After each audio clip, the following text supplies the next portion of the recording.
बंदी छोड़ सतगुरु रामपाल जी परमेश्वर जी की जय हो। परमपिता परमात्मा सारी सृष्टि के रचनहार कुल मालिक असंख्य ब्रह्मांडों के स्वामी जगत गुरु तीनों लोकों में प्रवेश करके सबका भरण पोषण करने वाले राजाधिराज आत्माधार नाथों के नाथ देवों के देव महादेव सर्वेश्वर महेश्वर मृत्युंजय अजरो अमर आदि अनादि सनातनी प्रभु जगत पिता जगदीश्वर श्री श्री 1008 की उपाधि के वास्तविक अधिकारी अकाल मूर्त सौद स्वरूपी राम वासुदेव सर्वगतम ब्रह्म परम पूज्य प्रथम पूज्य परम संत परम पुरुष परम धनी परम दयालु सत्य कबीर हक्का कबीर अल्लाहु कबीर अल्लाहु अकबर बाखबर अल्लाह ताला जगत के तारणहार जगत के मुक्तिदाता जगत के जगन्नाथ हारे के सहारे हिंदुओं के राम मुसलमानों के अल्लाह सिखों के वाहिगुरु ईसाइयों के मसीह दया के सागर दयानिधि करुणा के सागर करुणानिधि स्वयंभू परिभू संकट मोचन कष्ट हरण मंगल करण दुख भंजन अविगत कबीर निर्विकार निर्विषम परमात्मा अलय अलेख सतगुरु आदि अनादि सतगुरु असली मर्यादा पुरुषोत्तम असली राम असली कृष्ण असली घनश्याम असली मुरारी राजाओं के राजा महाराजाओं के महाराजा शहंशाहों के शहंशाह सम्राटों के सम्राट भगवानों के भगवान अल्लाहों के अल्लाह प्रभुओं के प्रभु मसीहों के मसीह सच्चे वाहिगुरु बाबाओं के बाबा पीरों के पीर सेठों के सेठ जगत सेठ सावड़सा सेठ सर्वगुण संपन्न अनंत कोटि कलाओं के स्वामी अनंत कोटि ब्रह्मांडों के नायक योगियों में महायोगी ध्यानियों में महाध्यानी सिद्धों में परम सिद्ध ज्ञानियों में तत्वज्ञानी ब्रह्म ज्ञानी महाज्ञानी परम ज्ञानी सर्वश्रेष्ठ ज्ञानी विज्ञानी युवा कबीर समृद्ध कबीर ऐशमवाद अमित ओजा सच्चे रहनुमा करीम अल्लाह सुभान अल्लाह दुनिया के अंतिम पैगंबर 8 सितंबर 1951 से गांव धनाना जिला सोनीपत हरियाणा भारतवर्ष की पावन भूमि पे प्रकट रियल कल की भगवान श्री नारायण साकार हरि श्री बाबा साहिब शब्द स्वरूपी राम संत श्रोमणी सतगुरु रामपाल जी परमेश्वर जी के चरण कमल में साध संगति से जुड़े हुए देश विदेश से हम सभी सत्सेवक भाई बहनों का अनंत कोटि दंडवत प्रणाम। सत्साई भाई और बहनों, दया पूज्य गुरुदेव भगवान की सारी सृष्टि के मालिक की सतगुरु रामपाल जी परमेश्वर जी की, जिनके शुभ आशीर्वाद से साध संगति से जुड़कर अपनी आत्मा के कल्याणार्थ हेतु गुरुदेव के तत्व ज्ञान को आधार बनाकर आप और हम सभी भगत भाई बहन निरंतर भक्ति मार्ग में आगे की ओर बढ़ रहे हैं। भाई और बहनों, पूज्य गुरुदेव जी के कर कमल से लिखित पवित्र ग्रंथ कबीर सागर के सरलार्थ के ऊपर वीडियो बनाने की श्रृंखला जारी है और आज इस श्रृंखला में हमारा ये 60 नंबर का वीडियो है। प्रत्येक वीडियो में गुरुदेव के आशीर्वाद से हमें बहुत कुछ सीखने और समझने को मिलता है। तो चलिए आज हम आगे बढ़ते हैं। कर्म बंधन तथा छुटकारा, कबीर सागर का सरलार्थ, पेज नंबर 587। ये परमेश्वर ने कुछ वाणियाँ लिखी हुई हैं। अष्ट कर्म विधि जैन बखाना बहुरी मीमांसा कर्म प्रधाना सत्य कबीर कहे पुनि ऐसे सब जीव कर्म फंद में पैसे। ये कुछ वाणियाँ हैं कबीर सागर के सरलार्थ से। नीचे लिखा है भावार्थ।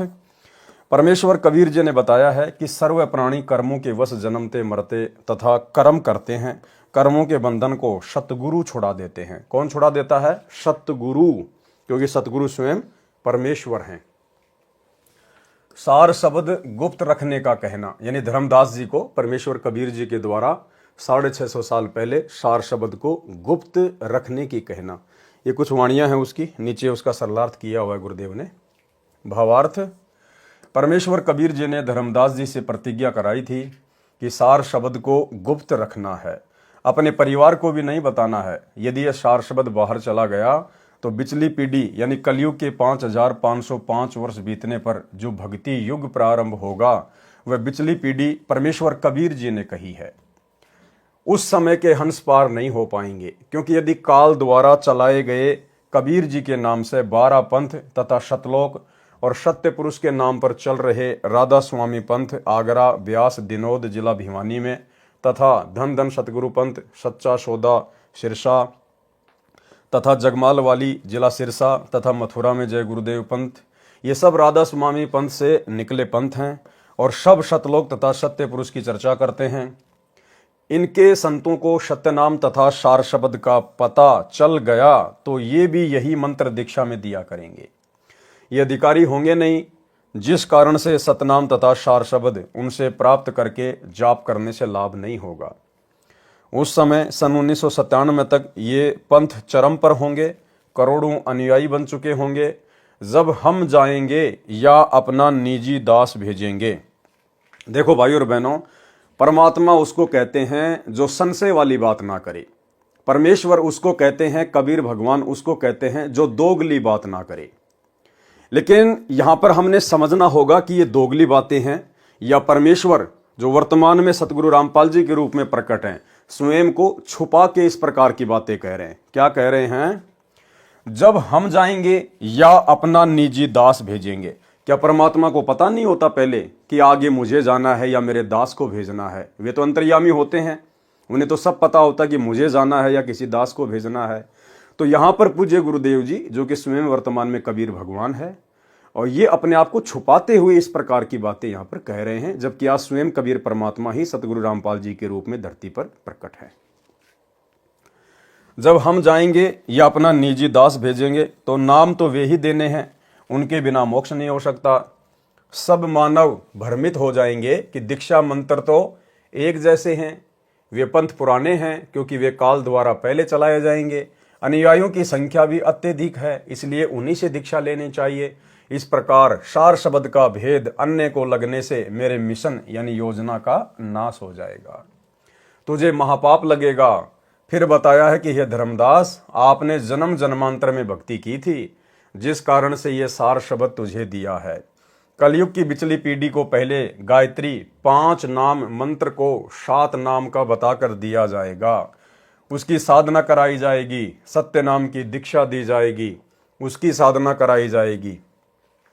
इस प्रकार भक्ति युक्त करके सार शब्द देकर अनगणित जीवों को उस समय जब कलयुग 5505 वर्ष बीत जाएगा और एक यथार्थ पंथ चलाएंगे, उस समय पार करेंगे। जो तेरे परिवार की बिंद पीढ़ी चूड़ामणि को 5 नाम गायत्री मंत्र के दिए हैं, यदि इन नामों का जाप मर्यादा में रहकर करते रहेंगे तो तेरी संतान तथा जो इनसे दीक्षा लेकर इन 5 नामों का जाप करते रहेंगे तो उनको मनुष्य, स्त्री या पुरुष का जन्म प्राप्त होता रहेगा।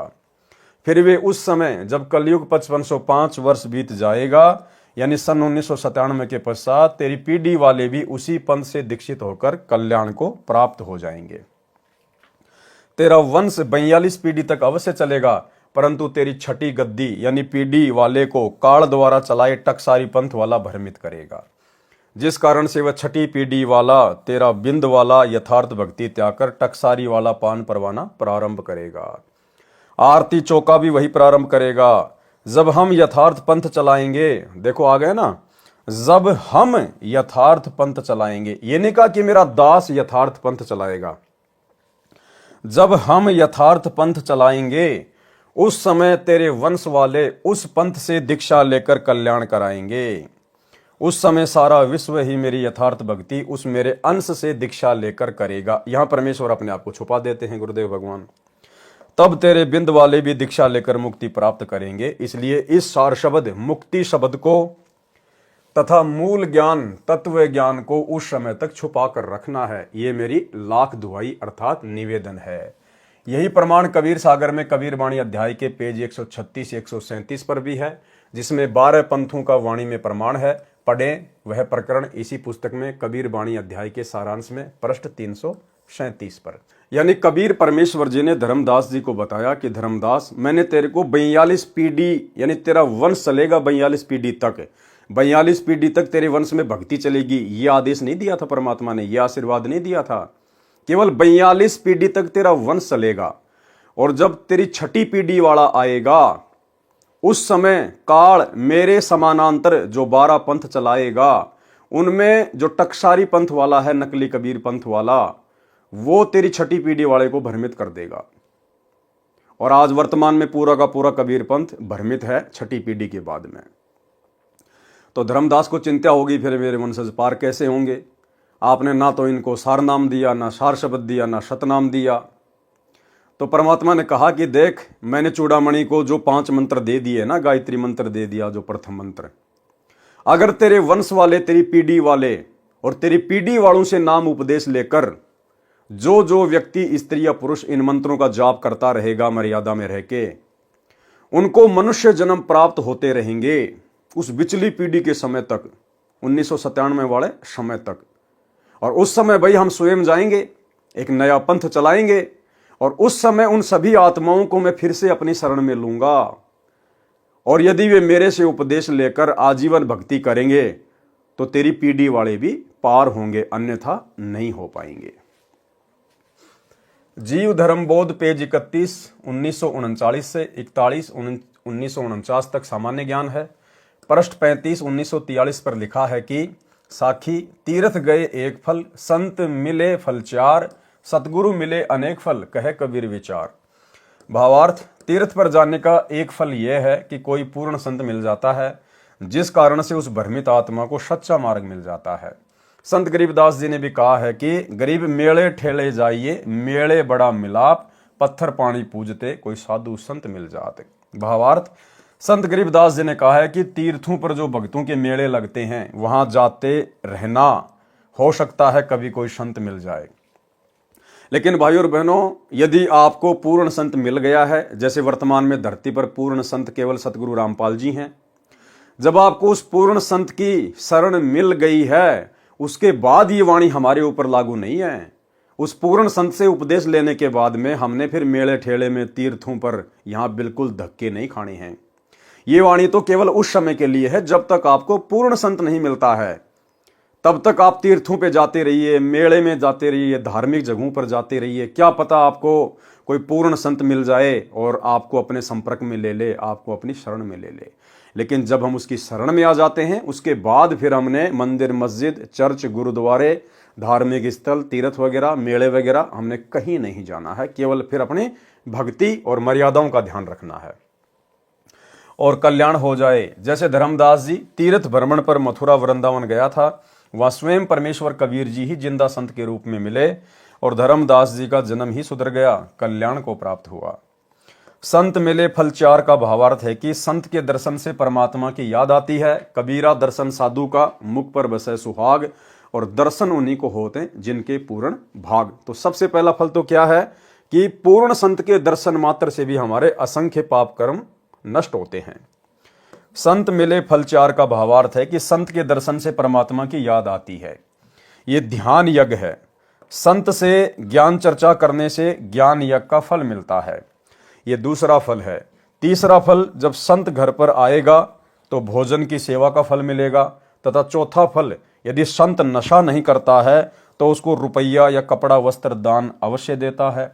इस प्रकार संत मिले फल चार, जब सतगुरु मिल गए तो सर्व मिल गए, मोक्ष भी मिल गया। कबीर सागर में ज्ञान का अज्ञान बनाने का प्रमाण जीव धर्म बोध पेज 37, 1945 पर लिखी वाणी में है। कबीर खड़े बाजार में गलकटों के पास, जो कोई करे सो भरेंगे, तुम क्यों भये उदास। वास्तविक वाणी इस प्रकार है, कबीरा तेरी झोपड़ी गलकटियन के पास, जो करेंगे सो भरेंगे, तू क्यों भया उदास। जीव धर्म बोध पृष्ठ 38, 1946 पर, काल कराल आप ही जानी, ब्रह्मा विष्णु महेश भवानी।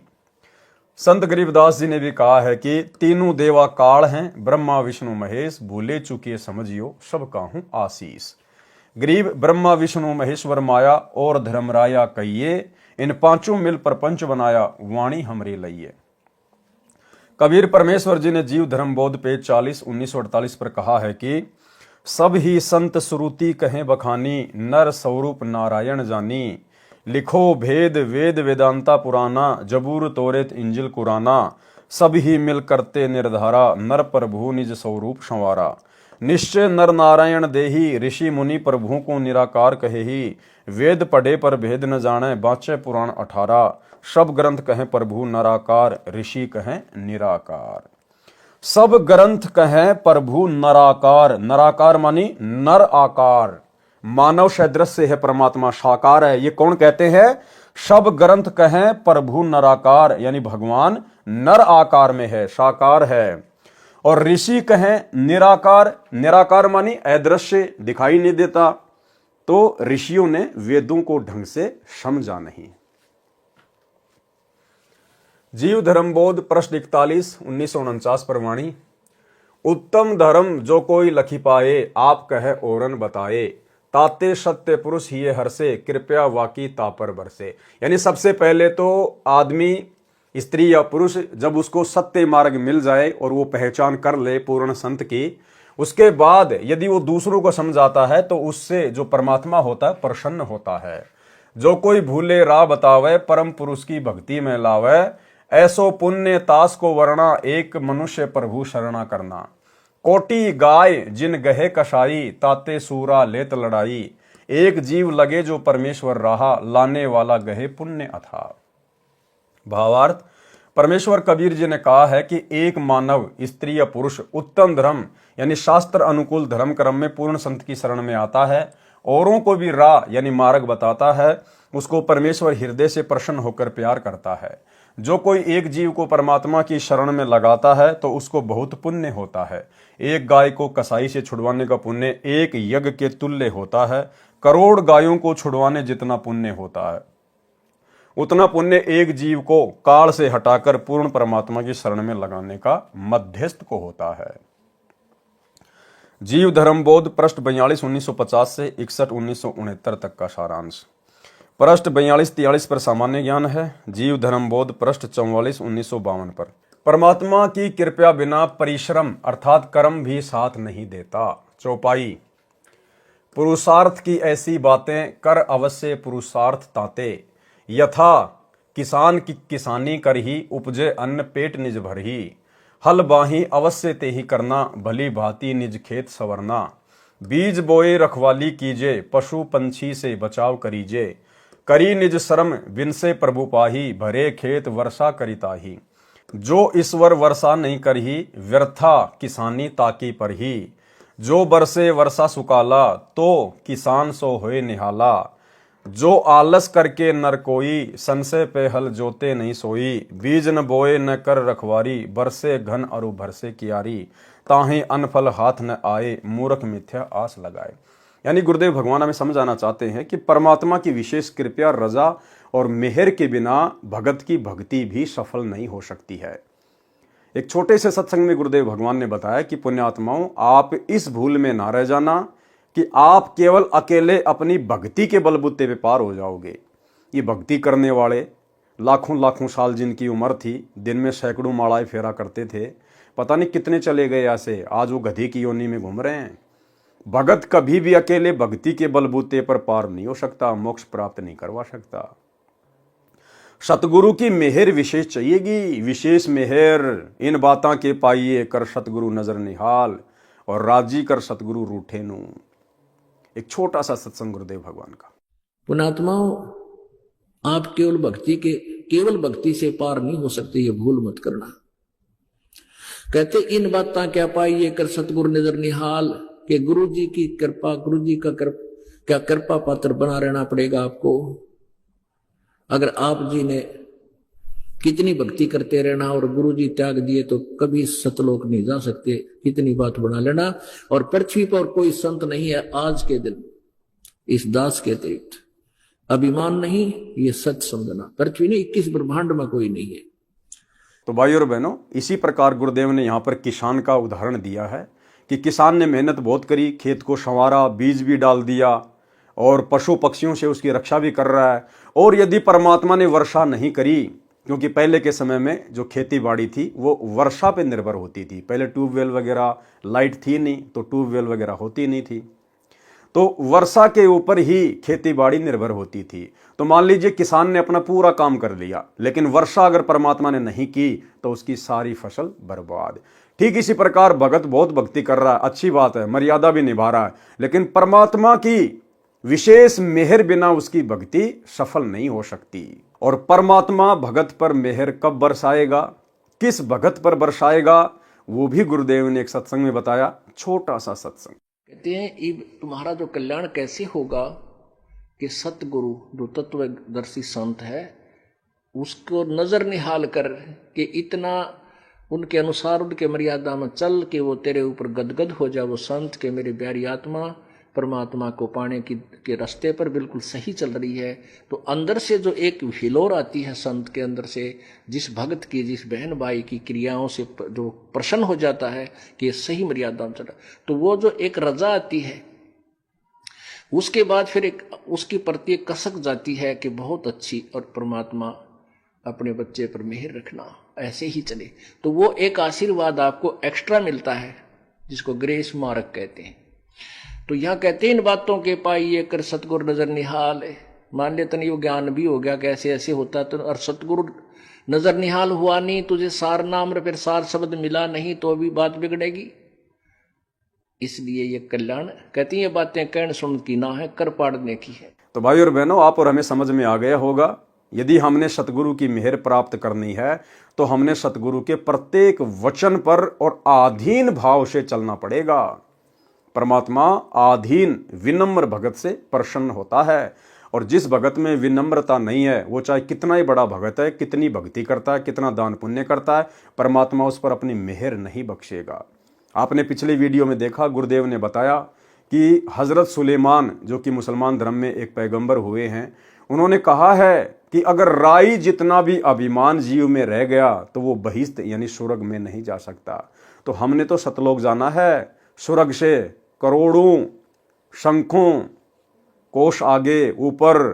तो भाई और बहनों, भला हम कैसे पार हो जाएंगे, हम कैसे सतलोक चले जाएंगे अगर हमारे अंदर अभिमान शेष रह गया तो गुरुदेव भगवान उसी आत्मा पे अपनी मेहर बख्शेंगे, रजा बख्शेंगे, जो भक्ति भी करेगा, मर्यादा में भी रहेगा, भगत के सारे गुण भी अपने ऊपर धारण करेगा और विशेष आधीनी भाव में रहेगा। भावार्थ, परमेश्वर कबीर जी ने बताया है कि यदि कोई भक्ति करता है और उसके ऊपर परमेश्वर कृपा नहीं करता है तो उसकी साधना व्यर्थ हो जाती है। कहने का तात्पर्य है कि भक्ति करता है और मन में अभिमान भी रखता है तो उस पर परमेश्वर की कृपा अर्थात वर्षा नहीं होती, जिस कारण से उसकी भक्ति नष्ट हो जाती है। उदाहरण, जैसे पूर्व समय में खेती यानी कृषि पूर्ण रूप से वर्षा पर निर्भर थी, इसलिए कहा है कि जैसे किसान खेत में बीज बोता है, परिश्रम करता है, यदि परमेश्वर समय पर वर्षा ना करे तो उसकी फसल व्यर्थ हो जाती है। भले किसान फसल बीजने के लिए हल चलाता है, बीज बोता है, पशु पक्षी से भी रक्षा करता है, बहुत परिश्रम करता है, वर्षा ना होने से उसका सर्व परिश्रम अर्थात कर्म व्यर्थ हो जाता है। ठीक इसी प्रकार भगत भक्ति भी करता है, नियम भी निभा रहा है, अगर गुरु कृपया नहीं करेगा, विशेष मेहर नहीं बख्शेगा, अपना विशेष वो आशीर्वाद नहीं देगा तो उसकी भक्ति सफल नहीं हो सकती। कर्म न यारी देत है भस्मा गिर भस्मंत, कर्म व्यर्थ है तास का जो रीझे नहीं भगवंत। जो खेत में बीज नहीं बोता है फिर वर्षा हो जाती है, यदि वह मूर्ख फसल पाने की आशा लगाता है तो भी व्यर्थ है। भावार्थ है कि भक्ति कर्म भी करे और परमेश्वर का कृपा पात्र भी बना रहे तो जीव को लाभ मिलता है। जीव धर्मबोध पेज 46 1954 पर मनुष्य को नित्य कर्म वर्णन चौपाई। भोर ही उठ नित्य कर्म करीजे, करी तन शुद्ध भजन चित दीजे। प्रभु प्रति विनय बचनते मांगे, महादीन है ताके आगे। मोर मनोरथ कर प्रभु पूरा, दीन बंधु कीजिए दुख दूरा। सर्व समय तू ही जग करता, तेरो हुक्म सर्व पर बरता। मोर उद्धार करो प्रभु सोई, विघ्न विहाय कृपया तो होई। गुरु अचारज को निज टेरे, सदा सहायक अपनो हेरे। बार बार करो प्रभु प्रति विनती, यद्यपि सो न करे कछु न गिनती। अब देखो भाई और बहनों, एक बहुत ही अच्छा पॉइंट है अब आगे, और आप भाई बहनों को अब विश्वास होगा कि हाँ, कैसे परमपिता परमेश्वर सतगुरु रामपाल जी भगवान साध संगति के माध्यम से हम सत्सेवक भाई बहनों के ऊपर विशेष मेहर बख्शे हुए हैं। और जो बातें आप और हम भाई बहनों को आज पढ़ने और सुनने को मिल रही हैं, परमेश्वर आप और हमारे से साध संगति के माध्यम से उसी प्रकार से नित्य कर्म करवा रहे हैं, नित्य कर्म। अब आगे जो बातें गुरुदेव ने लिखी है, इस अनुसार सुबह उठते ही सतलोक आश्रम मैनेजमेंट हरियाणा से जुड़े हुए वर्तमान 2024 तक कोई भी भाई बहन ये क्रिया नहीं करता है, उनको पता ही नहीं है। तो परमेश्वर ने साध संगत वालों पर यह मेहर बख्शी है। जिस नित्य क्रम का गुरुदेव यहां जिक्र करने जा रहे हैं, वो नित्य क्रम भाई बहन पिछले 3 वर्षों से लगातार कर रहे हैं सुबह उठते ही। क्या है? कबहू के दाया प्रभु की होई, दुख दरिद्र सब डारे खोई। लाभ अलाभ एक समगनिये, सदा काल प्रभु गुनगुन बनिए।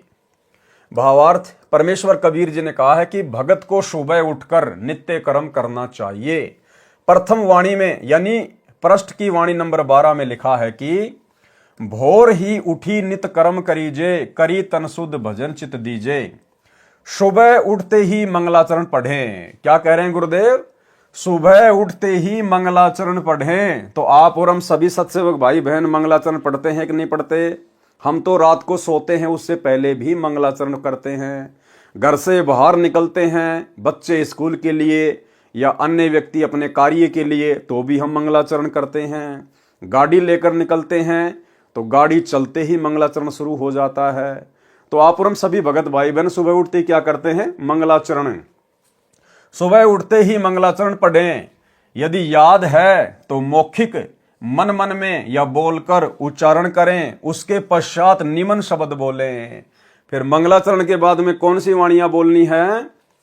समरथ साहिब रतन उजागर, सत्य पुरुष मेरे सुख के सागर, जूनी संकट मेटो गुसाई, चरण कमल की मैं बलि जाही, भाव भक्ति दी जो परवाना, साधु संगति पूर्ण पद ज्ञाना, जन्म कर्म मेटो दुख दुंदा, सुख सागर में आनंद कंदा, निर्मल नूर जहूर जुहारम, चंद्र गता देखो दीदारम, तुम हो बंकापुर के वासी, सतगुरु काटो यम की फांसी, मेहरबान हो साहिब मेरा, गगन मंडल में दीजो डेरा, चकवे चिदानंद अविनाशी, रिद्धि सिद्धि दाता सब गुण राशि, पिंड पुराण जिन दीन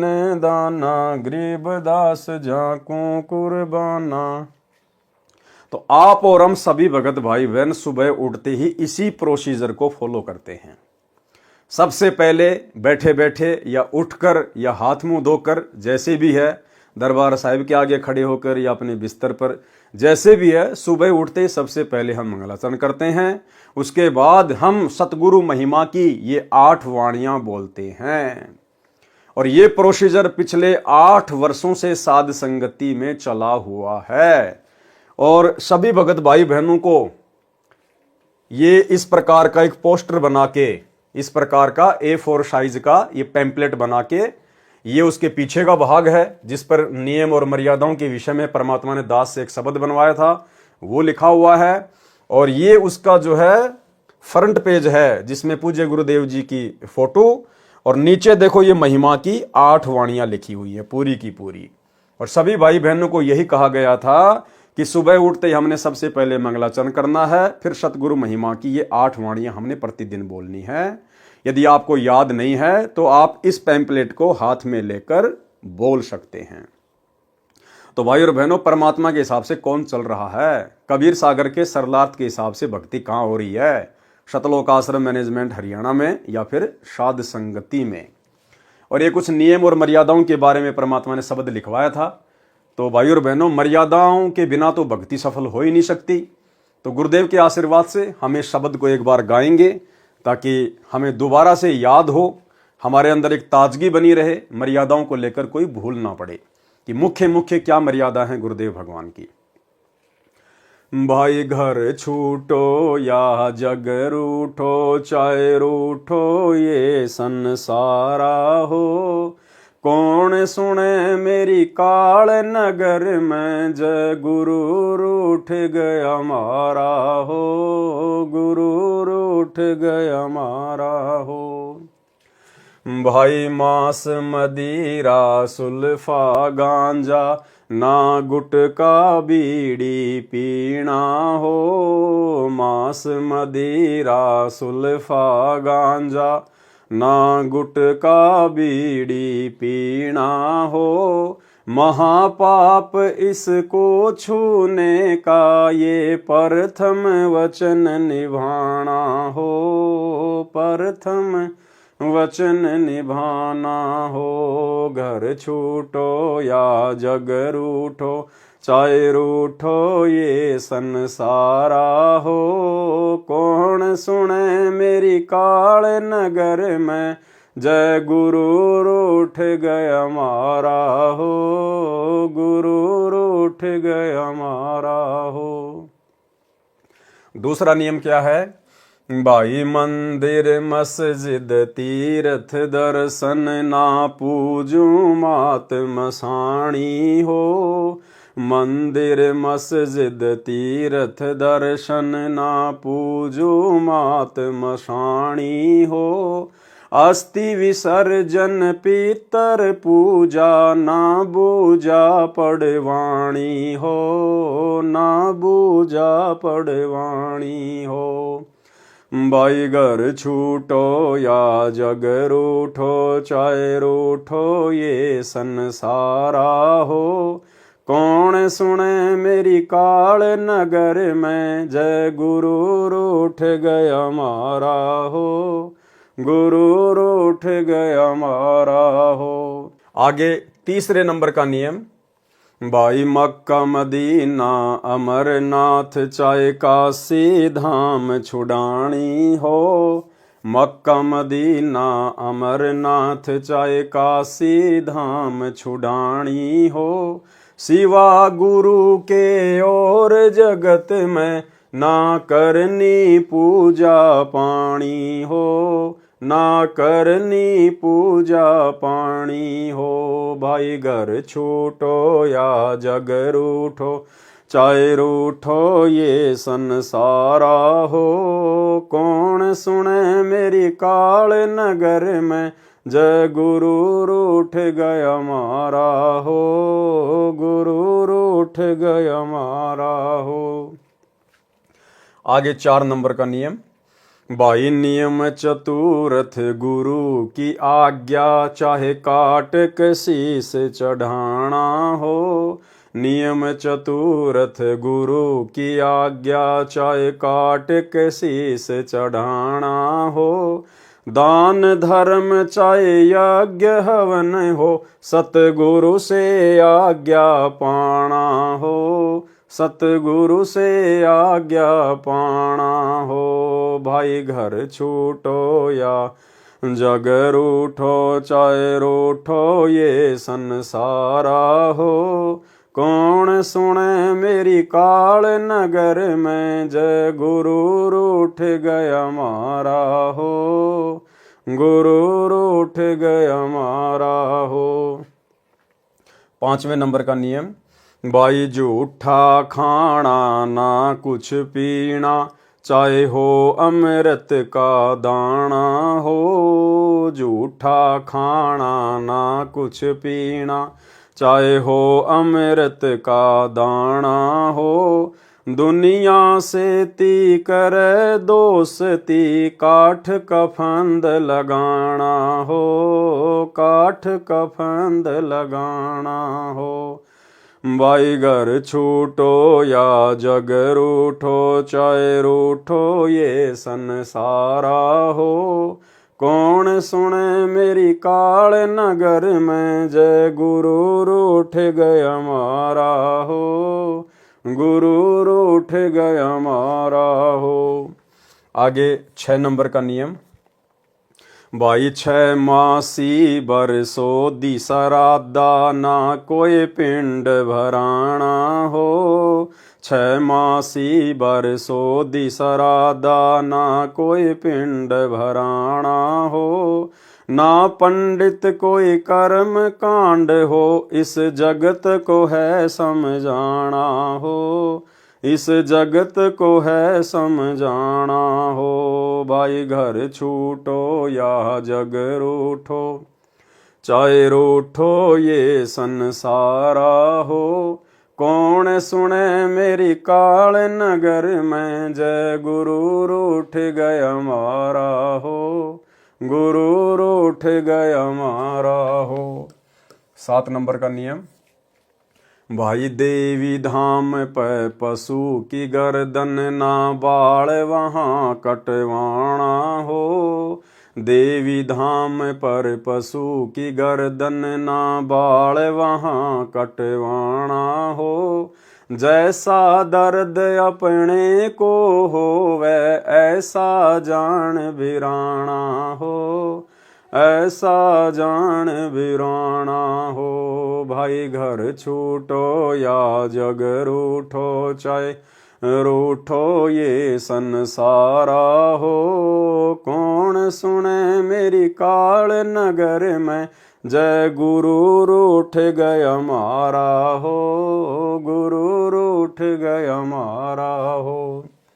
8 नंबर का नियम, भाई सूतक पातक भात न छूछक, ना कोई नाचण गाना हो। सूतक पातक भात न छूछक, ना कोई नाचण गाना हो। रहन सहन तेरा साधारण, और जग से रह बिराना हो, जग से रह बिराना हो। भाई घर छूटो या जग रूठो, चाहे रूठो ये संसारा हो। कौन सुने मेरी काल नगर में, जय गुरु रूठ गया मारा हो, गुरु रूठ गया मारा हो। 9 नंबर नियम, भाई ताश खेलना फिल्म देखना, रिश्वत जहर समाना हो। ताश खेलना फिल्म देखना, रिश्वत जहर समाना हो। होली दिवाली ना कोई पूजा, सतगुरु का वचन निभाना हो, सतगुरु का वचन निभाना हो। भाई घर छूटो या जग रूठो, चाहे रूठो ये संसारा हो। कौन सुने मेरी काल नगर में, जय गुरु रूठ गया मारा हो, गुरु रूठ गया मारा हो। 10 नंबर नियम, भाई मात बहन सबकी एक जैसी, ना अपनी नियत डिगाना हो। मात बहन सबकी एक जैसी, ना अपनी नियत डिगाना हो। ना लेना ना देना किसी को, इस दहेज का नाम मिटाना हो, इस दहेज का नाम मिटाना हो। भाई घर छूटो या जग रूठो, चाहे रूठो ये संसारा हो। कौन सुने मेरी काल नगर में, जय गुरु रूठ गया मारा हो, गुरु रूठ गया मारा हो। 11 नंबर नियम, भाई गुरु की पूजा गुरु की सेवा, ना कोई गुरु समाना हो। गुरु की पूजा गुरु की सेवा, ना कोई गुरु समाना हो। प्रथम इनको दंडवत करना, बाकी सब प्रणामा हो, बाकी सब प्रणामा हो। भाई घर छूटो या जग रूठो, चाहे रूठो ये संसारा हो। कौन सुने मेरी काल नगर में, जय गुरु रूठ गया मारा हो, गुरु रूठ गया मारा हो। 12 नंबर, भाई वाणी साखी सब संतों की, देती ये परमाणा हो। वाणी साखी सब संतों की, देती ये परमाणा हो। सत्य पुरुष सतलोक से चल कर, परगट गांव धनाना हो, परगट गांव धनाना हो। भाई घर छूटो या जग रूठो, चाहे रूठो ये संसारा हो। कौन सुने मेरी काल नगर में, जय गुरु रूठ गया मारा हो, गुरु रूठ गया मारा हो। तो भाई और बहनों, इस विधि से आज वर्तमान में अपनी दैनिक जो नित्य क्रिया हैं गुरुदेव भगवान के आशीर्वाद से केवल साध संगति से जुड़े हुए सत्सेवक भाई बहन ही कर रहे हैं। सतगुरु साहिब संत सब दंडोतम प्रणाम, आगे पीछे मध्य हुए तिनको जा कुर्बान। इस प्रकार प्रति सुबह मंगलाचरण तथा उपरोक्त शब्द पढ़ें, फिर प्रथम मंत्र का 1 या 2 या इससे अधिक बार समय अनुसार जाप करें। उसके बाद सुबह उठते ही आपकी इच्छा है, आप चाहे प्रथम मंत्र का जाप करें, सतनाम मिला है तो चाहे सतनाम का जाप करें, चाहे 1 करें, 2 करें, 10 करें, पूरी माला करें, ये आप भक्तों के ऊपर निर्भर करता है। देखो यहां परमात्मा ने सबसे पहले क्या कहा है, फिर प्रथम मंत्र का 1, 2 या इससे अधिक बार समय अनुसार जाप करें। क्योंकि भाई और बहनों, सतगुरु की जो पूजा है वास्तव में मंत्रों में वो प्रथम मंत्र में है। देखो जिन भाई बहनों को सतनाम मिला हुआ है तो सतनाम के जो 2 मंत्र हैं वो सतगुरु के नहीं हैं। एक तो काल का है और एक महाकाल का है, यानी एक ब्रह्म का और एक अक्षर पुरुष का है। प्रथम मंत्र हमें जो दिया जाता है उसमें सबसे पहला और सबसे लास्ट वाला मंत्र हमारे गुरुदेव भगवान का है। ये परमात्मा की पूजा का मंत्र है और बाकी बीच के जो 5 मंत्र हैं वो इन देवी देवताओं के हैं। इसलिए गुरुदेव ने यहां सबसे पहले यही कहा कि प्रथम मंत्र का 1 या 2 जैसा भी है आप जाप करें। तो भक्ति नियम अनुसार आपको चाहे सतनाम मिला है चाहे सारनाम मिला है, हमें सुबह उठते ही सबसे पहले मंगलाचरण, फिर महिमा की 8 वाणियां और उसके बाद 1, 2, 5, 10 जितने भी आप कर सको प्रथम मंत्र यानी परमात्मा की पूजा से हम मंत्रों का जाप करना शुरू करें। इस प्रकार प्रति सुबह मंगलाचरण तथा उपरोक्त शब्द पढ़ें, फिर प्रथम मंत्र का 1, 2 या इससे अधिक बार समय अनुसार जाप करें। 108 बार जाप को एक माला कहा जाता है। फिर सुबह का पाठ भक्ति बोध वाला करें। दिन में यदि सतनाम प्राप्त नहीं है तो प्रथम मंत्र का जाप करते रहें। दोपहर 12 बजे के पश्चात दिन में असुर निकंदन रमणी करें।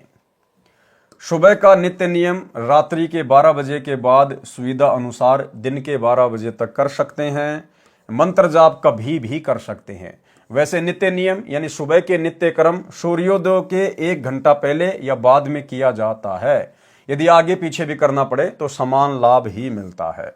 ये सारी बातें शंका समाधान पुस्तक के अंदर परमात्मा ने बहुत विस्तार से लिखवाई हुई हैं।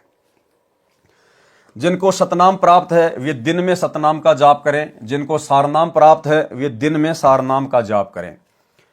इसका मतलब ये नहीं कि रात में जाप ना करें। भाई रात तो वैसे सोने का समय होता है ना, इसलिए परमात्मा ने रात का नाम नहीं लिया, दिन का नाम लिया है। अन्यथा रात्रि में जब भी आपकी आंखें खुलें आप जी सतनाम भी कर सकते हैं, सारनाम भी कर सकते हैं, प्रथम मंत्र का भी जाप कर सकते हैं।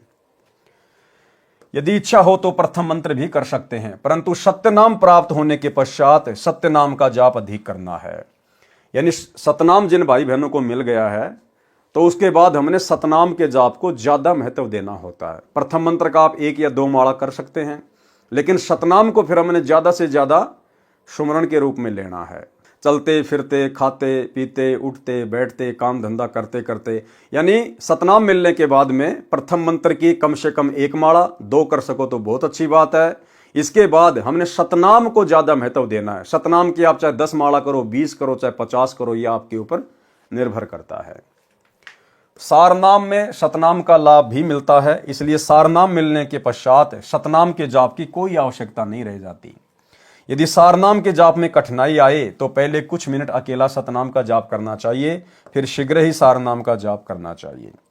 शाम के समय संध्या आरती करनी चाहिए। इसको करने का सही समय सूर्य अस्त के समय है। यदि किन्हीं कारणों से आगे पीछे करनी पड़े तो भी समान लाभ मिलता है। विशेष परिस्थिति में संध्या आरती सूर्य अस्त से 1 घंटा पहले तथा रात्रि के 12 बजे से पहले तक भी कर सकते हैं।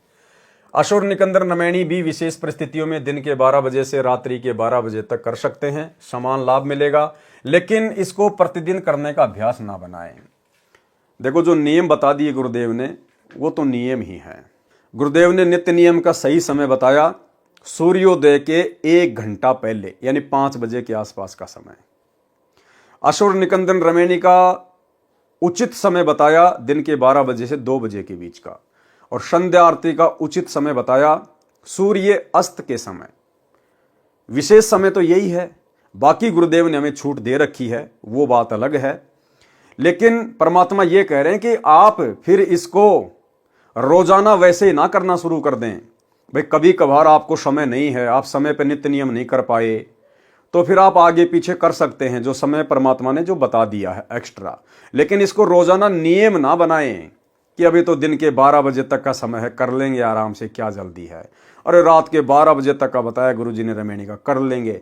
परमात्मा कहते हैं इसको फिर रोजाना का वो टाइम टेबल ना बनाओ, वो तो केवल विशेष परिस्थितियों में है। अगर आप इसको फिर रोजाना उसी हिसाब से करने लग जाओगे तो फिर वो लाभ आपको नहीं मिलेगा।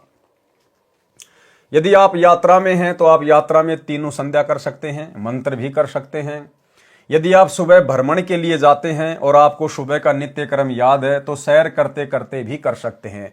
लेकिन भाई और बहनों, जब आपको ज्ञान हो जाएगा, इस परमात्मा की महिमा का पता चल जाएगा कि मनुष्य शरीर क्यों मिला है, फिर आप कभी भी टहलते टहलते घूमते घूमते नित्य नियम नहीं करोगे। चाहे आपको याद है चाहे नहीं है, आप विधि अनुसार ही करोगे, बैठकर या खड़े होकर अपने घर पर समय निकालकर।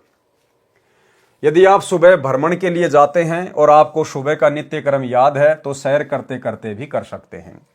इसी प्रकार तीनों संध्या आप सैर करते करते भी कर सकते हैं। लेकिन भाई और बहनों, अब साथ संगति से जुड़ने के बाद जब हमें यह ज्ञान हुआ है, सतगुरु का ज्ञान हुआ है, सतगुरु की महिमा का ज्ञान हुआ है, अब हम सत्सेवक भाई बहन जब तक तीनों समय की आरती सही प्रकार से नहीं कर लेते हैं तब तक हमारे को आत्म संतुष्टि नहीं होती है। हम चलते फिरते खाते पीते संध्या आरती नहीं कर सकते, क्योंकि अब हमें पता चल गया कि परमात्मा की भक्ति से बढ़कर और कोई कार्य दुनिया में नहीं है। हम 100 कार्यों से समय निकालकर, पहली बात तो भगत जिसको ज्ञान हो गया वो फालतू के कार्यों में उलझता ही नहीं है कि उसको समय ना मिले। और फिर भी कभी कभार ऐसी परिस्थिति पैदा होगी तो भी हम कोशिश करेंगे परमेश्वर की आरती के लिए समय निकालने का। अब ये खाते पीते, चलते चलते, गाड़ी चलाते चलाते, अब ये नित्य नियम यदि हम करेंगे, हमारी आत्मा संतुष्ट नहीं हो पाएगी।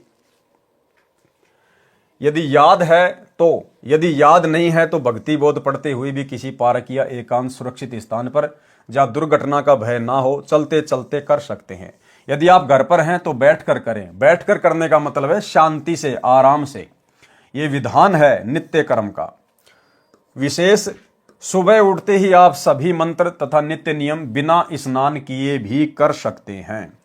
यानी सुबह उठते ही नित्य नियम और कोई भी मंत्र जाप आप बिना नहाए धोए भी कर सकते हैं। लेकिन भाई और बहनों, अब साथ संगति से जुड़ने के बाद हमें शुद्धता और स्वच्छता का भी पता चल गया है कि जो भाई बहन रजोगुण से दूर नहीं हैं और जिन्होंने रात्रि में शारीरिक मिलन किया है या शारीरिक मिलन ना किया है और यदि पास पास में लेटे हैं, सोए हैं, तो उन भाई बहनों को सुबह स्नान करना ही चाहिए। और जो भाई बहन रजोगुण से दूर हैं या जिनकी रमेणी अभी तक नहीं हुई है, वे भाई बहन चाहें तो हाथ मुंह धोकर भी सुबह का नित्य नियम कर सकते हैं। सुबह उठते ही आप सर्व मंत्र तथा नित्य नियम बिना स्नान किए भी कर सकते हैं। यदि स्नान करके करना चाहें तो नित्य नियम यानी वाणी पाठ स्नान करके कर सकते हैं। अन्य मंत्र कभी भी बिना स्नान किए, बिना मुख धोए भी कर सकते हैं। हाँ, जो मंत्रों का जाप है वो आप जी बिना नहाए भी कर सकते हैं। चाहे आपने शारीरिक संबंध बनाए हैं, नहीं बनाए हैं, आप रजोगुण में हैं या नहीं हैं, मंत्र आप कभी भी किसी भी समय जब आपको याद आ जाए तुरंत आप करना शुरू कर सकते हैं। रात्रि में जब भी नींद से जागे तुरंत किसी भी मंत्र का जाप लेटे लेटे, बैठकर, चलते फिरते कर सकते हैं। यदि आप रोगग्रस्त हैं तो तीनों संध्या भी लेटे लेटे कर सकते हैं। स्वस्थ होने पर बैठकर करना चाहिए। मजदूर तथा किसान सुबह स्नान नहीं कर सकते क्योंकि उनको कुछ देर बाद मिट्टी धूल में कार्य करना होता है। वे शाम को ही स्नान करते हैं। उनको चाहिए कि वे अपना नित्य भक्ति करने वाली साधना बिना स्नान के भी करें, समान लाभ होगा। कबीर जी ने कहा है, नहाए धोए क्या होए, जो मन का मैल न जाए, मीन सदा जल में रहे, धोए बास न जाए। शरीर की स्वच्छता के लिए स्नान करना अनिवार्य है, सो आप समय लगने पर स्नान करें। भगत जन मंत्रों का जाप नित्य अवश्य करें। किन्हीं परिस्थितियों में तीनों समय की संध्या स्तुति न हो पाए तो कोई बात नहीं, परंतु मंत्रों के जाप को कभी ना छोड़े। परमात्मा कह रहे हैं अगर कोई विशेष परिस्थिति पैदा हो गई कि आप जी नित्य नियम नहीं कर पाए या रमणी नहीं कर पाए, संध्या आरती नहीं कर पाए, तो मन में ऐसा विशेष कोई मलाल पैदा नहीं करना चाहिए। आपको विशेष कोई डरने की आवश्यकता नहीं है। कभी कभार यदि आप तीनों समय की आरती ना कर पाओ तो, परंतु मंत्र आपको अवश्य करने हैं। मंत्र नहीं छोड़ दें, चाहे कैसी परिस्थिति हो। हम जिन परिस्थितियों में हैं वहां भी हम मंत्र तो जाप कर ही सकते हैं। मंत्र जाप करने के लिए कोई भक्ति बोध लेने की जरूरत नहीं है। हम कहीं भी आ रहे हैं, जा रहे हैं, कुछ भी कर रहे हैं तो मंत्र अपना हम कर सकते हैं। तो मंत्र जाप हमने नहीं छोड़ने चाहिए। इस प्रकार अपना जीव धर्म समझकर भक्ति कर्म करके जीवन धन्य बनाएं। पृष्ठ 47 1957 से 51 1959 तक सामान्य ज्ञान है, जो पहले कई अध्यायों में वर्णन किया जा चुका है। जीव धर्म बोध पेज 52 1960 पर गुरु के लक्षण का वर्णन है। पूर्ण गुरु के लक्षण। कह कबीर सो संत है, आवागमन नशाय। कबीर गुरु मानुष कर जानते, कर चरणा अमृत को पान। ते नर नरक में जाएंगे, जन्म जन्म हो समान। कबीरा ते नर अंध हैं, जो गुरु को कहते और। हरि के रूठे ठोर है, गुरु रूठे नहीं ठोर। कबीर गुरु बड़े हैं गोविंद से, मन में देख विचार। हरि सुमरे सो वार हैं, गुरु सुमरे होय पार। कबीर गुरु से ज्ञान जो लीजिए, शीश दीजिए दान। कैतिक बोंदू बह गए, राखी जीव अभिमान। कबीर 3 लोक नौखंड में, गुरु से बड़ा ना कोई। करता करे ना कर सके, गुरु करे सो होय। ये कुछ वाणियां परमेश्वर ने कबीर सागर से ली हैं। भावार्थ यह है कबीर सागर के अध्याय जीव धर्म बोध के पेज 52 1960 की फोटोकॉपी है, जिसमें गुरु महिमा तथा पूर्ण गुरु की पहचान तथा उसके लक्षण बताए हैं। परमेश्वर कबीर जी ने कहा है कि गुरु को परमात्मा के तुल्य मानकर अपनी भक्ति करें। परमात्मा के तुल्य मानकर, भाई परमात्मा के तुल्य तो केवल परमात्मा को ही माना जा सकता है। इसका मतलब इस कबीर परमेश्वर के सत भक्ति मार्ग में गुरु स्वयं ही कबीर परमात्मा होता है। दूसरे शब्दों में कहें तो गुरु तो परमात्मा से भी बड़े हैं। जैसे हैंडपंप से जल मिलता है, इसी प्रकार गुरु से परमात्मा मिलता है। इस प्रकार गुरु तो परमात्मा से प्रथम सेवा करने योग्य है। पूर्ण गुरु की पहचान बताई है। गुरु के लक्षण 4 बखाना। प्रथम वेद शास्त्र को ज्ञाना। दूजे हरि भक्ति मन कर्म वचन बानी। तृतीय सम दृष्टि कर जानी। चौथे वेद विधि सब कर्मा। ये 4 गुरु गुण जानो मर्मा। भावार्थ पूर्ण संत सर्व वेद शास्त्रों का ज्ञाता होता है। दूसरे वह मन कर्म वचन से यानी सच्ची श्रद्धा से केवल एक परमात्मा समर्थ की भक्ति स्वयं करता है तथा अपने अनुयायियों से भी करवाता है। तीसरे वह सब अनुयायियों से समान व्यवहार यानी बर्ताव करता है। चौथे उसके द्वारा बताया गया भक्ति कर्म वेदों में वर्णित विधि के अनुसार होता है। ये 4 लक्षण गुरु में होते हैं। जो इन गुणों से युक्त नहीं है उसको पूर्ण गुरु नहीं कहा जाता। गुरु के प्रति शिष्य का व्यवहार, ये कुछ वाणियां हैं जो परमेश्वर ने ऐड की हैं कबीर सागर से। यहाँ इनका भावार्थ दिया है। यह कबीर सागर के अध्याय जीव धर्म बोध के पृष्ठ 54 1962 की फोटोकॉपी है। इसकी वाणी पढ़ने से ही स्पष्ट हो जाती है। पृष्ठ 53 से 69 तक सामान्य ज्ञान है, जो पूर्व के अध्याय में वर्णित है। जीव धर्म बोध के पृष्ठ 70 1978 से 88 1996 तक सामान्य ज्ञान है, जो बार बार पहले के अध्याय में वर्णन किया जा चुका है, जिसमें भिन्न भिन्न प्रकार की हठयोग साधनाओं का ज्ञान है, जो शास्त्र विधि त्याग कर साधक करते हैं, जिनसे मोक्ष नहीं होता। अन्य सिद्धियां प्राप्त हो जाती हैं, जिनके कारण संसार में प्रसिद्धि को प्राप्त हो जाता है, परंतु मोक्ष से वंचित रहकर पशु योनि को प्राप्त होता है। जीव धर्म बोध पेज 88 1996 पर बताया है कि सहज समाधि लगाएं और पूरे गुरु से सत्य साधना मंत्र प्राप्त करके मोक्ष प्राप्त करें। जीव धर्म बोध पेज 89 से 90 तक सामान्य ज्ञान है, जो पहले के अध्यायों में बताया जा चुका है। जीव धर्म बोध पेज 91 1999 से 96 2004 पर इन प्रश्नों पर बनावटी वाणी है, कुछ कुछ ठीक है। सामान्य ज्ञान है, जो पूर्व के अध्यायों में कई बार वर्णन हो चुका है। पृष्ठ 93 2001 पर वाणी, वेद विधि से जो कोई ध्यावै, अमर लोक में बासा पावै। शवशम वेद सब वेदन का सारा, ता विधि बजय उतरे पारा। जीव धर्म बोध पेज 97 2005 पर वाणी, कबीर जे चंडाल में सद्गुण होई, विकार कर्म करे ना कोई। ताको निश्चय ब्राह्मण जानो, सत्संग में जो जन आनो। सत्संग सब एक जाति, लिखा भागवत में यही भांति। पृष्ठ 98 2006 पर वाणी, ब्रह्मा विष्णु शिव गुण तीन कहाया, शक्ति और निरंजन राया, इनकी पूजा चले जगमाही, परम पुरुष कोई जानत नाही। जीव धर्म बोध पेज 99, 2007 से 104, 2012 तक कुछ ज्ञान पहले बताया है, कुछ वाणी बनावटी हैं। जीव धर्म बोध पेज 105, 2013 पर कुछ विशेष ज्ञान है। परशुराम को किसने मारा?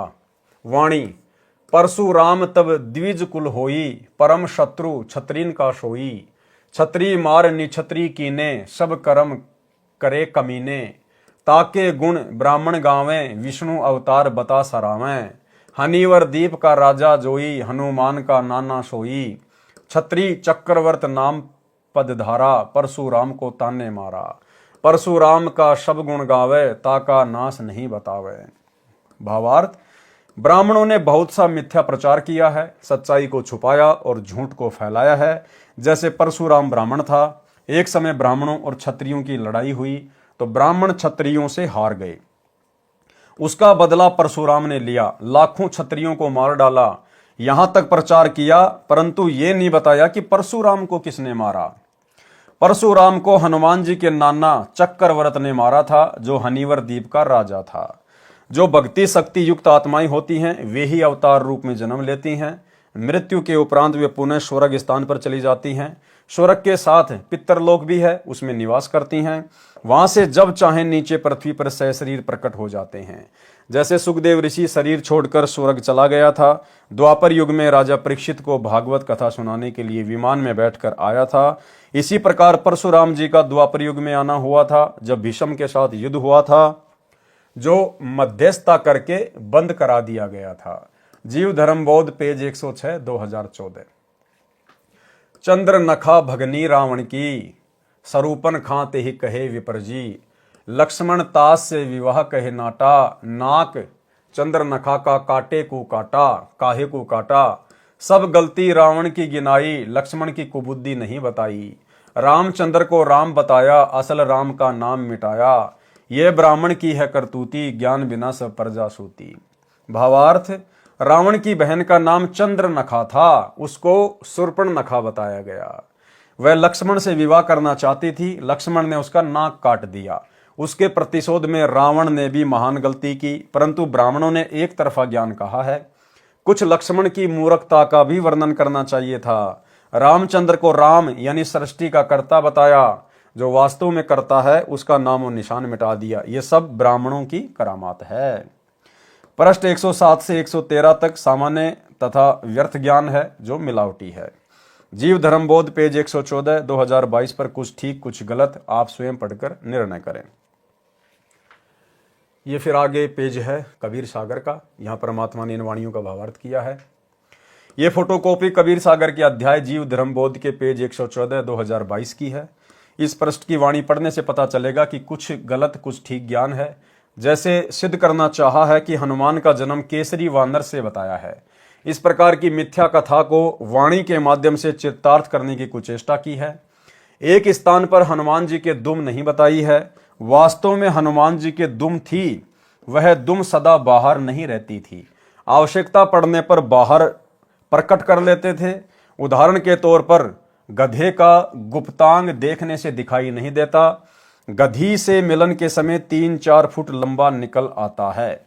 अब देखो भाई और बहनों, इस पेज को लेकर काफी कुछ बहस पहले से साध संगत और मैनेजमेंट वालों के बीच में चलती आ रही है, और कुछ एक भाई बहन वर्तमान में इसी को लेके बैठ गए हैं।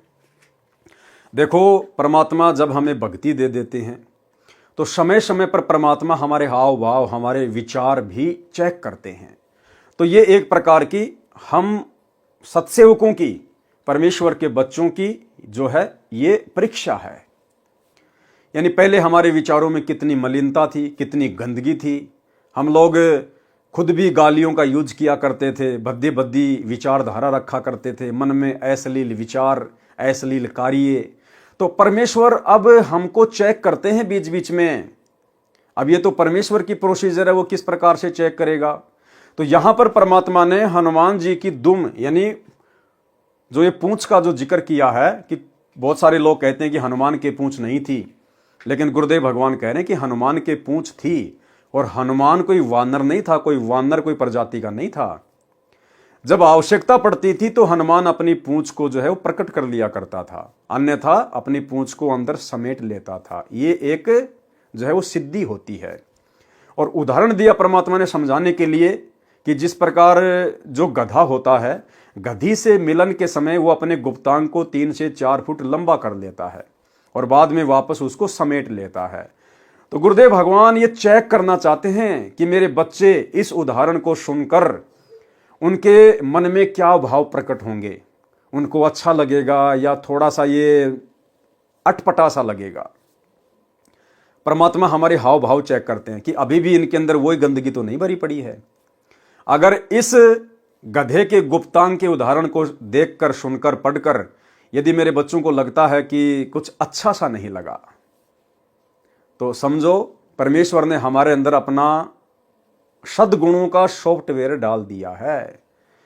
अब अश्लील बातें, अश्लील विचार हमारे आसपास हों तो भी हमें अच्छे नहीं लगेंगे। तो ये हम भक्तों की जो है ये परीक्षा के लिए, और वैसे भी सांसारिक दृष्टि में इससे अच्छा उदाहरण और कोई नहीं हो सकता। बाकी उदाहरण तो बहुत है भाई और बहनों। परमात्मा चाहते तो आजकल जो प्रेशर वाले जैक हैं, आप जब उनको प्रेशर देंगे तो जैक के अंदर से वो स्टील का पाइप निकलेगा और जैसे आप उसकी हवा निकालोगे वापस आके जो है वो सिमट जाएगा। तो परमात्मा चाहते तो हाइड्रोलिक जैक का भी उदाहरण यहां पर जो है वो दे सकते थे, लेकिन परमेश्वर ने आप और हमारे अंदर के भाव चेक करने थे, इसलिए परमात्मा ने गधे के गुप्तांग का उदाहरण दिया है। उदाहरण के तौर पर गधे का गुप्तांग देखने से दिखाई नहीं देता, गधी के मिलन के समय 3-4 फुट लंबा निकल आता है। ये उदाहरण भले ही अभद्र लगे परंतु सटीक समझना। देखो खुद मालिक कह रहे हैं ये उदाहरण भले ही अभद्र लगे, चाहे तुम भक्तों को अच्छा ना लगे, परंतु सटीक समझना। तो परमेश्वर ने यहां पर हमारी परीक्षा ली है। यह तो किसी से छुपा भी नहीं है। ऐसे पवन सुत जी अपने दुम को प्रकट तथा अप्रकट करते थे। रामायण ग्रंथ में प्रसंग है कि जब हनुमान जी लंका देश में सीता जी की खोज करने गए थे, उनको रावण के दूत पकड़कर दरबार में ले गए। रावण ऊंचे सिंहासन पर बैठा था। हनुमान जी ने अपनी दुम को बढ़ाकर उसको रस्सी की तरह गोल करके रावण से ऊंचा आसन बनाकर उस पर बैठ गए थे। फिर पूंछ पर कपड़े रुई लपेटकर आग लगाकर दुम जलाने का आदेश रावण ने दिया। जब हनुमान जी ने दुम बहुत लंबी बढ़ा दी थी, जिसके ऊपर बहुत सारे कपड़े व रुई लपेटी थी, उसी से लंका को जलाया था। लेकिन हनुमान जी वानर नहीं थे। ये सत्य है कि रीछ, वानर, नाग, बछड़ा, नारा, डांडा आदि ये मनुष्य के गोत्र हैं। जीव धर्मबोध पेज 115 से 124 तक व्यर्थ तथा कुछ बनावटी वाणी है। जीव धर्मबोध पेज 125 2033 से 127 2035 तक का सारांश। आधीनी तथा जीव की स्थिति। जैसे कथा सुनते हैं कि श्री कृष्ण जी ने दुर्योधन राजा का शाही भोजन, जिसमें सटरस तथा सर्व व्यंजन थे, छोड़कर आधीन तथा निर्धन भगत विदुर जी के घर सरसों का साग खाया था। कबीर जी कहते हैं कि हम भी इसी प्रकार अभिमानी के साथ नहीं रहते। और भाई और बहनों, विदुर के घर श्री कृष्ण जी का रूप बनाकर जिस महापुरुष ने भोजन किया था, वे स्वयं कबीर परमेश्वर सतगुरु रामपाल जी ही थे। श्री कृष्ण जी ने भोजन नहीं किया था। श्री कृष्ण का रूप बनाकर कबीर परमात्मा सतगुरु रामपाल जी गए थे। हम पूज्य गुरुदेव जी का एक शब्द है जिसको गाते हैं उनकी महिमा में कि तुम मिलकर संगत सारी जय बोलो बंदी छोड़ की। उसमें एक जगह परमात्मा लिखते हैं कि दुर्योधन की मेवा त्यागी और साग विदुर घर खात जी। दुर्योधन की मेवा त्यागी और साग विदुर घर खात जी, बण आए कृष्ण मुरारी जय बोलो बंदी छोड़ की। तो गुरुदेव ने कोई श्री कृष्ण जी की महिमा में थोड़ा ना लिखा यह शब्द, ये अपनी स्वयं की महिमा में लिखा है। अर्थात श्री कृष्ण जी का रूप बनाकर उस समय विदुर के घर वो भोजन कबीर परमेश्वर सतगुरु रामपाल जी ने खाया था। सर्व पुराण चारों वेद कतेब तोरेत इंजिल जबूर कुरान भी यही बात कहते हैं। इसमें बहुत सारी आधीनी के ऊपर वाणियां हैं जो परमात्मा ने यहाँ पर जिक्र की हुई है। हम आगे चलेंगे इसके भावार्थ में। पृष्ठ 126 का सारांश। भावार्थ पृष्ठ 126 पर बताया है कि भगत को अधीनता से रहना चाहिए, जिसके साक्षी श्री रामचंद्र तथा वेद व चारों कतेब भी बताए हैं। जीव धर्मबोध पेज 127 2035 का सारांश। भावार्थ जैसे एक भगतमती भीलनी थी, उसने प्रेम से बेर स्वयं चखे, फिर कहीं खट्टे बेर श्री राम तथा लक्ष्मण को न खिला दूं, फिर जूठे बेर श्री रामचंद्र तथा लक्ष्मण को खाने को दिए। श्री रामचंद्र जी ने तो खा लिए। अब भाई और बहनों, श्री रामचंद्र जी ने नहीं खाए थे। दास बहुत सारी वीडियो में इस बात का जिक्र कर चुका है कि उस समय श्री रामचंद्र जी के रूप में कबीर परमेश्वर सतगुरु रामपाल जी थे, क्योंकि भगत के भावों की जो कदर है केवल ये कबीर परमात्मा ही समझ सकता है। श्री रामचंद्र तो राजा था, राजा का बेटा था। जब लक्ष्मण ने बेलनी के जूठे बेर नहीं खाए तो रामचंद्र कहां से खा लेता। श्री रामचंद्र जी ने तो खा लिए, लक्ष्मण जी ने आंखें बचाकर खाने के बहाने मुंह के साथ से पीछे फेंक दिए। फेंके गए जूठे बेर संजीवनी जड़ी रूप में द्रोणागिरी पर्वत पर उगे। रावण के साथ युद्ध में लक्ष्मण को तीर लगने से मूर्छित हो गए। उन्हीं जूठे बेरों से बनी संजीवनी से लक्ष्मण को जीवन मिला। यानी लक्ष्मण ने जो भिलनी थी वो एक भगत थी, वो सच्ची भावना से बेरों को जूठा कर रही थी, प्रेम में, कि कहीं जूठे बेर मेरे भगवान के मुंह में ना चले जाए और मैं दोषी ना बन जाऊं। लेकिन लक्ष्मण इस बात को नहीं समझ पाया और लक्ष्मण ने वो जूठे बेर खाए नहीं, यूं खाने का बहाना करके पीछे फेंकता रहा कि भिलनी को लगेगा मैंने खा लिए, और नाक चढ़ाता रहा। वो बेर पीछे गिरे द्रोणागिरी पहाड़ पर और संजीवनी बूटी के रूप में उत्पन्न हो गए। अब भगत की भावना का अनादर करने का क्या परिणाम निकलता है। राम रावण युद्ध हुआ, लक्ष्मण को शक्ति लगी, मूर्छित हो गया, कोमा में चला गया, और सुषेण नाम के वेद ने बताया कि ऐसे ऐसे द्रोणागिरी पहाड़ है और वहां पर संजीवनी बूटी के पौधे हैं, उनको लाया जाए सुबह सूर्योदय से पहले और उनका रस निकाल कर, जो कि भिलनी के जूठे बेरों से बने थे संजीवनी बूटी के पौधे, वो संजीवनी बूटी के पौधे द्रोणागिरी पहाड़ समेत परमेश्वर कबीर जी सतगुरु रामपाल जी की विशेष शक्ति से हनुमान जी के माध्यम से श्रीलंका में लाए गए और उनका रस निचोड़ निचोड़ कर लक्ष्मण के मुंह में डाले गए, जो कि भिलनी के जूठे बेरों से उत्पन्न हुए थे। वो भिलनी की जूठन श्री लक्ष्मण जी ने पीनी पड़ी, खानी पड़ी, जिसने भगत का अनादर किया था, तब जाकर वो मूर्छा से बाहर आया। उन्हीं जूठे बेरों से बनी संजीवनी से लक्ष्मण को जीवन मिला। फिर बताया है कि आदम जी ने प्रभु की आज्ञा का पालन नहीं किया, जिस कारण आदन वन से निष्कासित हुए, इसलिए आधीन होना अनिवार्य है।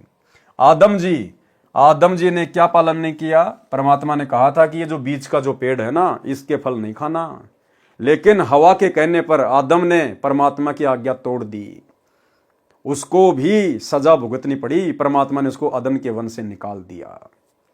ठीक इसी प्रकार भाई और बहनों, वर्तमान में लाखों की संगत जो इन सतलोक आश्रमों में जाती है, और जिस प्रकार से आदम ने हवा के बहकावे में आकर हवा के कहने पर परमेश्वर के आदेश को ठुकरा दिया, उनके वचन को तोड़ दिया था, ठीक इसी प्रकार इन सतलोक आश्रमों में जाने वाली लाखों की संगत आज ज्ञान को आधार ना बनाकर और गुरुदेव के कलयुगी परिवार के चक्कर में आकर कोऑर्डिनेटरों के कहने पर, आश्रम संचालकों के कहने पर परमेश्वर सतगुरु रामपाल जी के सत्संग रूपी वचनों को तोड़े जा रही है।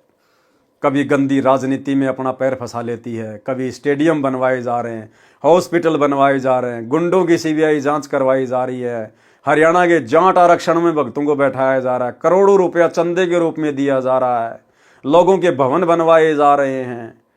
आदम की तरह परमेश्वर के वचन तोड़े जा रहे हैं, सजा तो अंत में भुगतनी पड़ेगी। जीव धर्म बोध पेज 128 2036 से 132 2040 तक सामान्य ज्ञान है। जीव धर्म बोध पेज 133 2041 से 135 2043 तक नानक जी तथा कबीर जी की वार्ता है। जीव धर्म बोध पेज 136 2044 से 148 2056 तक अधिकतर बनावटी और मिलावटी वाणी लिखी है। पृष्ठ 145 2053 पर लिखी वाणी। 8 लाख योनि भरमी आवे, पुनि गहे जीव मनुष्य तन पावे। अरे भैया 84 लाख योनियां घूमने के बाद में मिलता है, 8 लाख योनियों के बाद नहीं। जबकि 84 लाख योनि हैं, इसमें 8 लाख लिखी हैं। पृष्ठ 146 2054 पर जीव धर्म बोध में अंग्रेजी अखबार का वर्णन है। उस समय कोई अंग्रेजी नाम भी नहीं जानता था, अखबार तो कहां थे।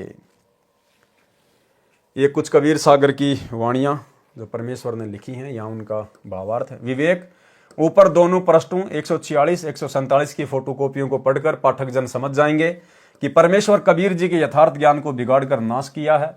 वर्तमान में जिसको सज्जन पुरुष कैसे सत्य मान सकते हैं, इसी तरह अपनी मंदबुद्धि द्वारा सत्य को अज्ञान बनाने की कुचेष्टा की गई है। जैसा कि इसी ग्रंथ के अंदर प्रथम बताया है कि काल द्वारा प्रचलित पंथों के अनुयायियों ने काल प्रेरणा से ग्रंथ का नाश किया है, फिर भी आवश्यक सच्चाई बच गई है। जो क्षति हुई है उसकी पूर्ति संत गरीबदास जी द्वारा परमेश्वर कबीर जी ने कराई है, जो संत गरीबदास जी के सदग्रंथ में लिखी है। परमेश्वर कबीर जी की कृपा से उस सदग्रंथ का भी सरलार्थ किया जाएगा। देखो भाई और बहनों, आने वाले समय में जो गरीबदास जी महाराज जी की वाणियों का 24,000 वाणियों का जो सदग्रंथ साहिब है, गुरुदेव भगवान कह रहे हैं आने वाले समय में उनका भी सरलार्थ किया जाएगा। और भाई और बहनों, आज गुरुदेव हिसार जेल से बैठकर उन्हीं वाणियों का सरलार्थ कर रहे हैं, उन्हीं वाणियों के ऊपर हमारे को सत्संग भेज रहे हैं। उसके पश्चात विश्व के सब ग्रंथों का सार निकालकर एक साझा ग्रंथ बनाया जाएगा। सर्व संसार भक्ति करेगा, सत्य को जानेगा, मानेगा और अपना कल्याण कराएगा। कबीर सागर का सारांश संपूर्ण हुआ। इस पवित्र ग्रंथ कबीर सागर का सरलार्थ परमेश्वर कबीर जी की कृपा से केवल 2 महीने में संपूर्ण हुआ है। यह परोपकारी शुभ कर्म परमेश्वर कबीर जी तथा परम श्रद्धेय स्वामी राम देवानंद जी गुरु महाराज जी की असीम कृपा से हुआ है। दिन रात कई कई घंटे सेवा करके प्रथम तो एक एक पंक्ति को पढ़ा, फिर भावार्थ किया, सत्य असत्य को जांचा और परमेश्वर को साक्षी रखकर यथार्थ ज्ञान लिखा है। 2 महीने में तो कबीर सागर पढ़ा भी नहीं जा सकता। समझना, निष्कर्ष निकालना, फिर हाथ से लिखना बिना परमेश्वर की कृपा से कभी संभव नहीं हो सकता। जो परमेश्वर कबीर जी ने जो वचन कहा था कि 13वें वंश मिटे सकल अंधियारा, इसी प्रकार भाइयों और बहनों परमेश्वर ने दया बख्शी आप और हम सभी साध संगति से जुड़े हुए सत्सेवक भाई बहनों के ऊपर। इस कलयुग के घोर समय में, जिस समय इंसान 2 टाइम की रोजी रोटी के लिए मारा मारा फिरता है, हमारे खुद के आश्रमों से जुड़े हुए भगत भाई बहनों के पास में भक्ति भी सही से करने का समय नहीं है। लेकिन यहां सतगुरु रामपाल जी परमेश्वर जी के आशीर्वाद से इस कबीर सागर के सरलार्थ के ऊपर आज पूरे 60 वीडियो बन चुके हैं। कबीर सागर का सरलार्थ आज पूरा कंप्लीट हो चुका है। ये विशेष जटिल कार्य जो इस सृष्टि में ब्रह्मा विष्णु महेश भी नहीं कर सकते, क्योंकि परमेश्वर के कर कमल से सरलार्थ की गई पुस्तक का अनुवाद या उसके ऊपर वीडियो वही बना सकता है जो पहले परमेश्वर से भली भांति परिचित होगा। और ये सेवा गुरुदेव ने आप और हम सत्सेवकों के ऊपर बख्शी। तो भाई और बहनों, 2 महीने में इस कबीर सागर के सरलार्थ के ऊपर वीडियो नहीं बन सकते थे। ना जाने काल क्या क्या रोड़े अटका देता, क्या क्या परेशानियां पैदा कर देता, बीमार कर देता और नए काम में उलझा देता, नई समस्या खड़ी कर देता। लेकिन सतगुरु रामपाल जी परमेश्वर जी, वे ही हमारे गुरु हैं, वे ही हमारे परमेश्वर हैं, वे ही सारी सृष्टि के रचनहार है। उन परम श्रद्धेय सतगुरु रामपाल जी परमेश्वर कबीर अल्लाह की विशेष रजा के बिना कबीर सागर के सरलार्थ के ऊपर ये 60 वीडियो बनना नामुमकिन था। तो सभी भाई बहन हृदय से अपने गुरुदेव भगवान का जयकारा लगाकर उनका धन्यवाद करें। बंदी छोड़ सतगुरु रामपाल जी परमेश्वर जी की जय हो। थोड़ा बहुत इसमें वर्णन और है, वो देख लेते हैं। 13वें पंथ मिटे सकल अंधियारा तथा कबीर नौमन सूत उलझिया, ऋषि रहे झकमार, सतगुरु ऐसा सुलझा दे उलझे न दूजी बार। सतगुरु नाल वड़ाइया जिन चाहे तिन दे, यानी सतगुरु के हाथ में है, वो किसके ऊपर रजा बख्शता है। आप और हम तो कल के भगत हैं, हम क्या जाने इस भक्ति और भगवान के बारे में। हमने नाम दीक्षा ली 2013 में, किसी ने 2012 में, किसी ने 14 में। उसके बाद गुरुदेव भगवान अपने मिशन को लेकर हिसार जेल में चले गए। हम तो गुरुदेव की 1 साल से ज्यादा संगति भी नहीं कर पाए। और परमेश्वर ने ये अनमोल सेवा, अपने कर कमल से लिखित पुस्तकों के ऊपर वीडियो बनाने की सेवा आप और हम कल के बच्चों के ऊपर बख्शी है। जबकि उनके साथ तो बड़े बड़े भगत रहा करते थे आश्रम में, 24 घंटे उनके साथ रहा करते थे। गुरुदेव के दोनों बेटे, गुरुदेव का भाई, गुरुदेव के रिश्तेदार, बड़े बड़े कोऑर्डिनेटर जो 20-20 साल से 30-30 साल से भक्ति कर रहे हैं, 24 घंटे गुरुदेव के साथ में रहा करते थे। लेकिन परमेश्वर ने ये सेवा उनको नहीं बख्शी। क्यों? क्योंकि ये परमेश्वर की मौज के ऊपर है। वो किसको सेवा बख्शे, इसलिए कहा है सतगुरु नाल वड़ाइया जिन चाहे तिन दे। ये सब परमेश्वर कबीर जी ने ही किया है। कौन परमेश्वर कबीर जी? सतगुरु रामपाल जी परमेश्वर। महिमा मुझदास रामपाल दास को दी है। यहां तो छुपा रहे हैं गुरुदेव भगवान अपने आप को। गरीब समझा है तो सिर धर पांव, बहुर नहीं रे ऐसा दाव। ये संसार समझदा नहीं, कहंदा शाम दोपहरे नू। गरीब दास ये वक्त जात है, रोगे इस पैरे नू। यानी पहचान जाओ अपने कबीर भगवान को, अपने गुरुदेव परमात्मा को, और परमेश्वर मान के इनके साथ व्यवहार करो, नहीं तो बाद में रोने धोने के अलावा कुछ भी हाथ नहीं लगेगा। भावार्थ, हे मानव, यदि इस अमृत ज्ञान को समझ लिया है तो विलंब न कर, तुरंत दीक्षा ले। इतना शीघ्र दीक्षा ले जैसे आपत्ति के समय में मानव अत्यधिक गति से दौड़ता है। जैसे रेलगाड़ी चलने वाली है, आप 100 फुट दूर हैं तो उसे पकड़ने के लिए पूर्ण गति से दौड़कर पहुंचते हैं। इसी को कहते हैं कि वह सिर पर पांव धरकर दौड़ा तब रेलगाड़ी में चढ़ पाया। इसी को कहते हैं कि वह सिर पर पांव रखकर दौड़ा तब रेलगाड़ी में चढ़ पाया। इसी प्रकार दीक्षा लेने के लिए शीघ्रता करें, फिर इसी गति से भक्ति साधना करें, अन्यथा ये मानव जीवन का पहर यानी निर्धारित समय निकल गया तो फिर हाथ नहीं आएगा। कुत्ता बनकर गली में ऊपर को मुंह करके रोया करेगा। सत साहेब सतगुरुदेव भगवान की जय। बंदी छोड़ कबीर परमेश्वर, सतगुरु रामपाल जी की दया। तो भाई और बहनों, दया परमपिता परमेश्वर, सारी सृष्टि के रचनहार सतगुरु रामपाल जी परमेश्वर जी की, जिनके विशेष आशीर्वाद से, जिनकी विशेष नज़र से, रहमो करम से, कृपा दृष्टि से कबीर सागर के सरलार्थ का ये जटिल कार्य पूरा हुआ। 60 वीडियो में परमेश्वर ने पूरे कबीर सागर के सरलार्थ को समेट के रखवा दिया है। ये सतगुरु रामपाल जी परमेश्वर जी की विशेष रजा, विशेष मेहर के बिना संभव नहीं हो सकता था। आप और हम भगत भाई बहन कभी सोच भी नहीं सकते थे। तो गुरुदेव का बारंबार हम जो है तय दिल से उनके चरण कमल में कोटि कोटि दंडवत धन्यवाद करें और परमेश्वर से अर्ज करें, विनती करें कि परमेश्वर जिस प्रकार आप जी ने कबीर सागर के सरलार्थ के ऊपर वीडियो बनाए हैं, आप परमेश्वर हमें योग्य बनाएं। ये परमेश्वर, यदि आप उचित समझें तो परमेश्वर एक रोटी का टुकड़ा आप अपने कुत्तों को और फेंकिए और आपके कर कमल से एक और पवित्र ग्रंथ मुक्ति बोध परमेश्वर, उसके ऊपर भी हम वीडियो बनाना शुरू करें और आपकी महिमा करना शुरू करें। उसके अंदर जो गूढ़ रहस्य हैं उनको देखकर, सुनकर, समझकर भक्ति मार्ग पर हम अपने अंदर दृढ़ता पैदा करें। परमेश्वर आप जी से केवल हमारी यही विनती है। बाकी परमेश्वर की अपनी मौज, किसके ऊपर दया बख्शें, किसके ऊपर ना बख्शें, ये गुरुदेव का अपना फैसला होता है। जीव केवल प्रार्थना कर सकता है। तो भाई और बहनों, आज के वीडियो में केवल इतना ही। आगे इसमें सृष्टि रचना लिखी हुई है, तो परमेश्वर जी से प्रार्थना करेंगे, विनती करेंगे, मालिक यदि उचित समझेंगे तो सृष्टि रचना पर भी वीडियो बनाएंगे। अन्यथा अगला कौन सा ग्रंथ होगा जिसके ऊपर परमात्मा वीडियो बनाने की दया बख्शेंगे, लाइव आकर आपको सूचना दे दी जाएगी। बंदी छोड़ सतगुरु रामपाल जी परमेश्वर जी की जय हो।